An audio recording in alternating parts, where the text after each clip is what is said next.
I'm Melissa, and I've been a doctor for almost as long as I've been Tyler's wife.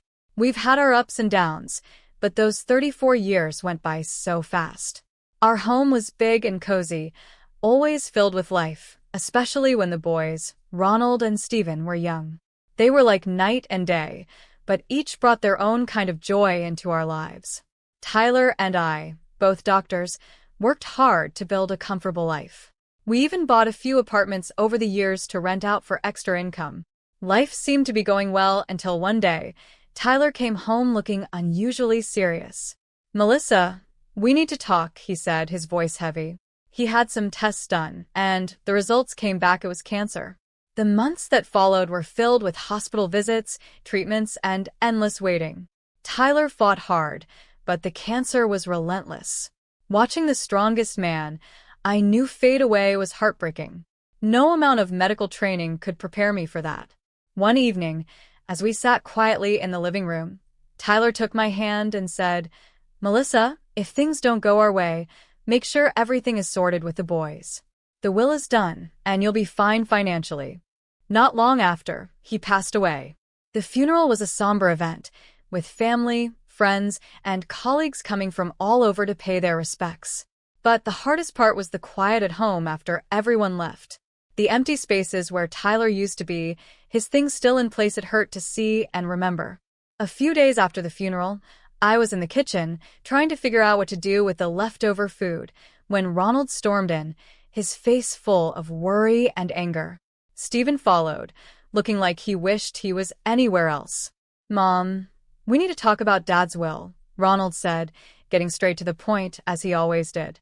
I sighed and set down the cling film. "Yes, I know," I said. "Your father left everything to me. He wanted to make sure I was taken care of." Ronald slammed his hand on the counter and said, "But what about me and Steven? We're his sons. It's not fair that we get nothing." Steven tried to calm things down. "Ronald, let's not rush into this. Mom's still grieving. We can figure this out without fighting." Ronald glared at him and said, "Easy for you to say. You're not thinking about the future like I am." I leaned against the counter, feeling the weight of their stares. "Your father and I built this together. He trusted me to handle things, but I hear you, Ronald. It's not my plan to leave you out. So, what then?" Ronald asked, crossing his arms and raising his voice. "We just wait until you decide it's the right time to give us our share?" "Ronald, watch your tone," I snapped, losing my patience. "I'm still your mother." Steven stepped between us, holding up his hands like a referee. "Both of you, please. This isn't helping. Mom, maybe there's a middle ground here." I nodded, rubbing my temples. "Okay, here's what we can do. The apartment's your father, and I invested in the ones downtown." Ronald interrupted. "Yes, those." I gave him a look to quiet down and continued. "I was thinking you each take one. They're yours to live in or rent out. And from the savings, let's say $280,000 each to help you get started on whatever you need." Ronald bit his lip, clearly doing the math in his head. "And the rest? The house, the money? That stays with me for now," I said firmly. "When I'm gone, it'll come to you. These were your father's wishes." Ronald looked like he wanted to argue more, but Steven nudged him. "Let's think about this, man. It's a fair start. Mom's not leaving us with nothing." Ronald finally nodded, though he wasn't happy about it. "Fine, but I want this in writing, Mom. No more surprises." "Of course," I agreed. "We'll get everything documented properly." As they left the kitchen, I heard Steven quietly say to Ronald, "Give her a break, will you? She's doing her best." Ronald muttered something under his breath that I didn't catch, and honestly, I didn't want to. As I washed the dishes, I wondered if Tyler could see us and what he'd think. I hoped I was doing the right thing, but only time would tell. And time, that tricky thing, wasn't always on our side. It was a sunny afternoon, the kind that makes everything feel okay, when Ronald brought Shirley over to meet me for the first time. They hadn't been dating long, but Ronald was already head over heels. You could tell by the way he was fussing over her, which wasn't like him at all. They walked in, and right away, Shirley had this confident attitude, like she owned the place. Dressed to impress, she swept into my living room with barely a hello, her eyes quickly scanning everything. "Nice place you've got here," she said, flipping her hair back as she sat down without waiting for an invitation. Ronald was grinning like a fool beside her. I forced a smile, trying to be a good host. "Thank you, Shirley. Can I get you anything?" "Coffee, tea." "Coffee sounds lovely," she replied, then turned to Ronald. "Babe, make sure it's black, no sugar." Ronald nodded and headed to the kitchen, leaving me alone with her in my own living room, feeling like the guest. The silence was awkward until she broke it. "So, Ronald tells me you're pretty well off," she said, eyeing the decor. "I'm used to a certain standard, you know. My parents made sure of that." "That's good to hear," I said, not sure what else to add. Ronald came back with the coffee and handed Shirley her cup. She took a sip and made a face. It's all right. Anyway, we've been discussing our future together, planning ahead, you know." "That's wise," I said, glancing at Ronald, hoping he'd give me some clue about where this conversation was going. Shirley set her cup down. "Yeah, and speaking of planning, we were thinking about the wedding. You know, I want something special. Ronald has probably told you I saw this place perfect for a rehearsal dinner, but it's a bit pricey. It's about $45,000. I nearly choked on my coffee. $45,000 just for the rehearsal dinner? Ronald quickly jumped in. "Mom, it's important to Christina. We want to start things off right." I put my cup down, feeling a storm brewing inside. "Look, that's a lot of money for dinner, Shirley. We need to be reasonable." Shirley's face hardened. "Reasonable? Ronald says you have the money. I don't see why we should compromise on something that important." Ronald was nodding along with her, but I could see the unease in his eyes. He knew he was asking for too much. "I'm all for celebrating," I said, trying to keep my voice calm, "but $45,000 is just too much. I can't justify that." Shirley stood up, her chair scraping loudly against the floor. "I'm not used to compromising on my standards, Melissa. I made it clear to Ronald that I expect a certain lifestyle." Ronald tried to smooth things over. "Mom, maybe we can find a middle ground." "There's no middle ground on $45,000 for a dinner, Ronald. That's final." I snapped, losing my patience. Shirley grabbed her purse and glared at me. "Fine, if that's how it's going to be, then maybe we need to rethink some things." They left soon after, and I sat there, reeling from the encounter. The nerve of that girl, coming into my home, drinking my coffee, and telling me how to spend my money. It felt like a slap in the face, a wake-up call I wasn't ready for. I was out at the grocery store when Ronald and Shirley decided to drop by again. By the time I got home, Stephen was awkwardly trying to entertain them in the living room. The atmosphere was tense, the kind that makes you want to turn around and leave, but it was my house, so I braced myself and walked in. Shirley, all dressed up as usual, handed me a list as soon as I set down my grocery bags. "Melissa, we thought a lot about the wedding gifts, and here's what we've settled on. I hope this will be easier for you to handle." I skimmed the list she handed me. It was surprisingly reasonable: kitchen appliances, some nice even a couple of pieces of furniture. "This seems quite reasonable," I said, feeling a moment of relief. "I think these are wonderful choices, really." Ronald looked at Shirley, hope crossing his face. But just as I was about to discuss where we could buy these items, Shirley's expression changed abruptly. She gasped, "Oh no, this isn't right. Give that back." She snatched the list from my hands and rummaged through her purse, pulling out another sheet of paper. "Here's the actual list." This new list was nothing like the first. It included an apartment, a luxury new car, an exclusive vacation, and even diamond jewelry. My jaw dropped. "Is this some kind of joke?" Shirley didn't flinch. "No joke, Melissa. These are the gifts we expect, only the best for our wedding." I stared at her, then at Ronald, waiting for him to say something, anything to suggest he didn't agree with this madness. But he just stood there, looking between us, clearly conflicted but silent. I couldn't hold back. "Ronald, why are you letting her do this? You know this is unreasonable." Shirley cut in, her voice rising.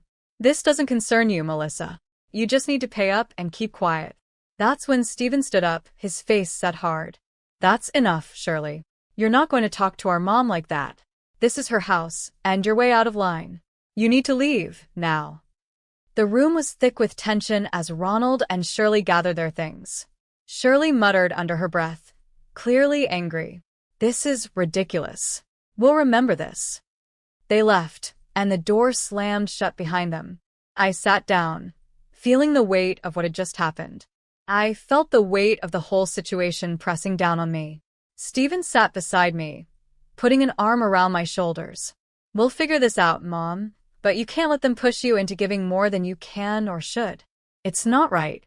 He was right, of course, but as I sat there with my son, I couldn't help but worry about Ronald. How had things gotten so out of hand? How could he not see what this was doing to our family? The silence between us was filled with unspoken worries and fears for the future.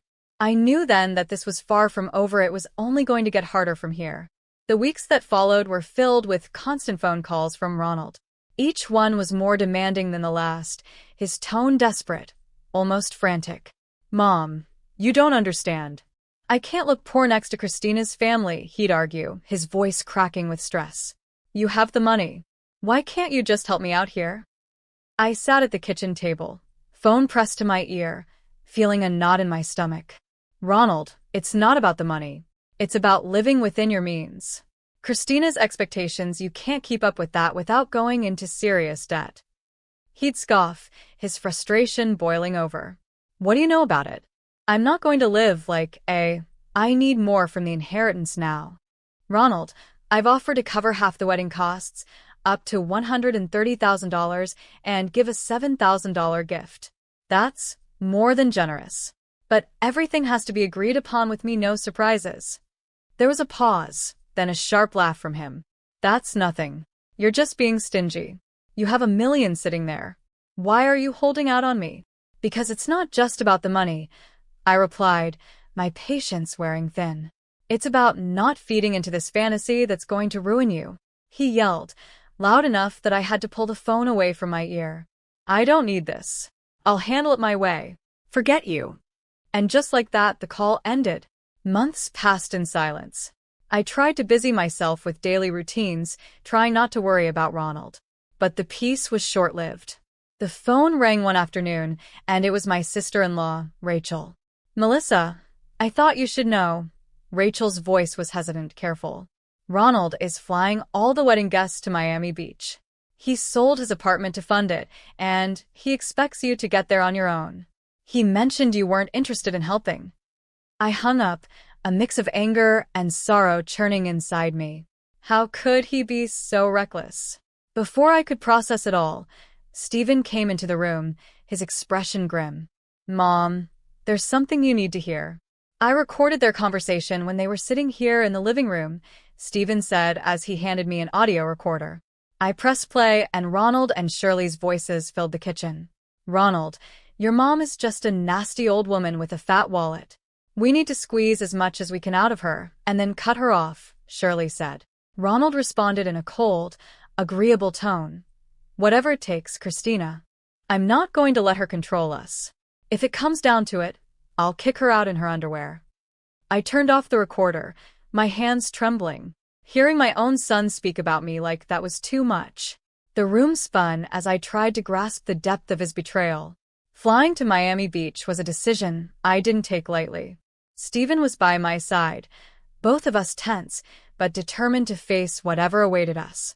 When we landed and approached the venue, I was shocked by the sheer luxury of it all. Flowers everywhere, lights strung like stars across the evening sky, and music in the air. As we walked into the gathering, I spotted Ronald and Shirley mingling with guests. They looked like the perfect couple, all smiles and laughter. My heart ached to see my son so lost in this fake paradise. Before I could take another step toward them, Shirley spotted us. Her smile vanished, replaced by a scowl as she marched over, her high heels clicking angrily on the stone pathway. "You shouldn't be here," she hissed, stopping just inches from me, her voice loud enough to draw attention. "This is my day, and you're not welcome." I was stunned, but before I could respond, her parents, who had overheard, came over. Her father, a tall, stern-looking man, spoke first. "Shirley, that is no way to speak to your guest, much less to Ronald's mother." His tone was harsh, a reprimand that made her cheeks flush with embarrassment. Her mother, looking equally appalled, turned to me with an apologetic smile. "Melissa, please come with us. Let's find you a place to sit." They guided us to a table at the edge of the setup, clearly an afterthought with no proper setting. The ceremony started soon after, with speeches that felt hollow given the tension in the air. Then, unexpectedly, I was handed the microphone. I stood, my legs shaky, but my resolve firm. "I came here today to wish my son and his new wife a happy future," I began, my voice steady despite the turmoil inside. "But I also believe in honesty and integrity, something that has been sorely missing from the events leading up to this day." Shirley's face turned from pink to red, her eyes glaring daggers at me. I was asked for money time and again in amounts that no reasonable person would find justifiable. I continued, my words hanging in the air like a final judgment. When I couldn't meet their demands, I was threatened with being cut off from my family and future grandchildren. My voice cracked a bit, but I kept going. Seeing my distress, Stephen stepped closer and placed a supportive hand on my shoulder. I nodded at him and then played the audio recording he had made. Shirley's voice filled the air, cold and calculating, as she talked about how they would squeeze more money out of me.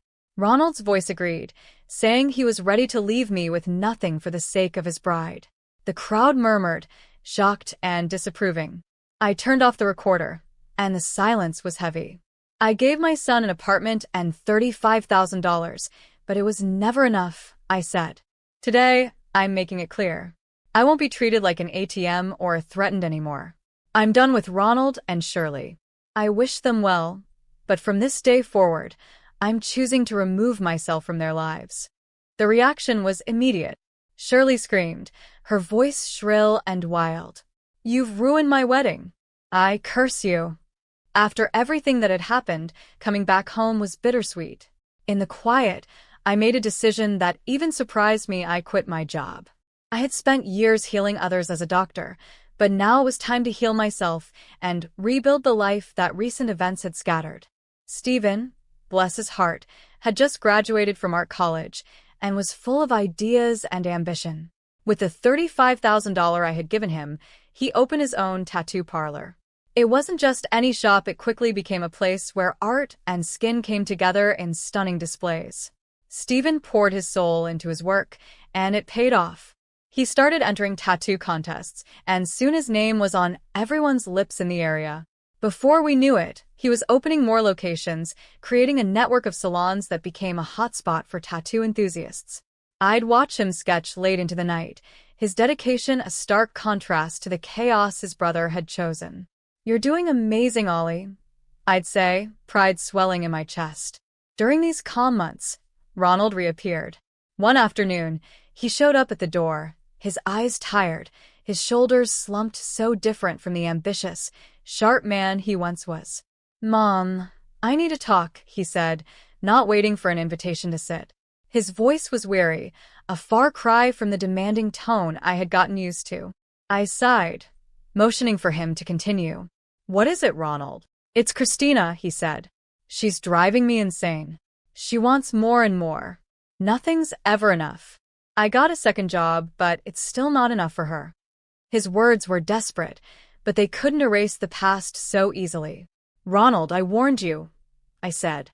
"I told you that living like that, with someone like her, is unsustainable." He rubbed his face, frustration clear. I know you did," Ronald said, his voice trailing off, hopelessness replacing any explanation. "Thought what? That money would just appear, because you wanted it to?" My tone was harsh, years of built-up frustration making it hard to soften. "Look at your brother. He started with the same amount and made something of himself without stepping on others." Ronald bristled. "Yeah, well, not everyone's like Stephen, are they? I have rights to the inheritance too, remember? And when you're gone, it'll come to me." That was the last straw.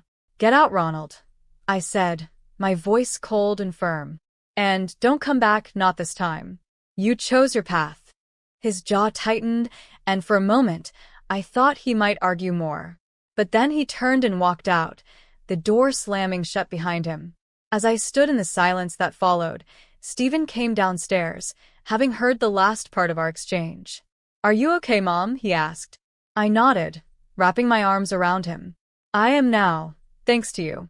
Let's just focus on the good we can do and the life we can build." He hugged me back, his presence a comforting assurance that not all was lost. In that moment, I knew that despite the heartaches, the journey was still worth it. We had each other, and that was enough to keep moving forward. After the storm with Ronald had passed, our home settled into a calm I hadn't felt in years. It was during this quiet time that Stephen brought someone special home. Her name was Nicole, and she was everything Shirley wasn't: kind, humble, and genuinely caring. As the weeks turned into months, their relationship grew stronger, and soon they announced their engagement. The wedding, unlike the extravagant affair that was Ronald's, was a simple, heartfelt ceremony in our backyard. Flowers from the garden, homemade decorations, and a small group of close friends and family made the day perfect. During the reception, I pulled Stephen aside. "You've chosen a wonderful woman," I said, my voice thick with emotion. He squeezed my hand. "I learned from the best," he replied, giving me a knowing look. Life moved quickly after that. They sold the apartment I had given Stephen and, with a bit of their savings, bought a small, cozy house just a few miles away. One sunny afternoon, while we were having tea in their new living room, Nicole shared some news. "Melissa, we're expecting twins," she announced, her eyes shining with excitement. I almost dropped my cup, overwhelmed with joy. "Twins? Oh my goodness, that's wonderful." Stephen beamed with pride. "We wanted you to be the first to know. We're really happy, Mom." "Twins," I repeated, letting the words sink in. Grandchildren, it was a new chapter, one I was eager to begin. As for Ronald, news from him was scarce. The last I heard, he had divorced Shirley. She had taken nearly everything in the split, leaving him to start over in another city. Despite the pain he had caused, it hurt to know he was out there somewhere, struggling because of his choices. One evening, as I sat looking through old photo albums, Stephen came and sat beside me. He noticed a picture of Ronald and me from years ago. "Do you ever hear from him?" he asked softly. I shook my head. "No. After everything, he's chosen his path, and I have to respect that, even if it breaks my heart." Stephen put an arm around me. "He's still my brother, Mom. Maybe one day he'll come around." "Maybe," I agreed, though I wasn't sure if I believed it. "But for now, we have plenty to keep us busy, especially with those twins on the way." Stephen chuckled. "Yeah, you're about to be the busiest grandma in town." We both laughed, the sound filling the room with warmth. Despite the past, despite the mistakes and heartaches, this moment here with Stephen felt like everything was exactly as it should be. Life was moving on, and so were we, with new hopes and dreams just on the horizon.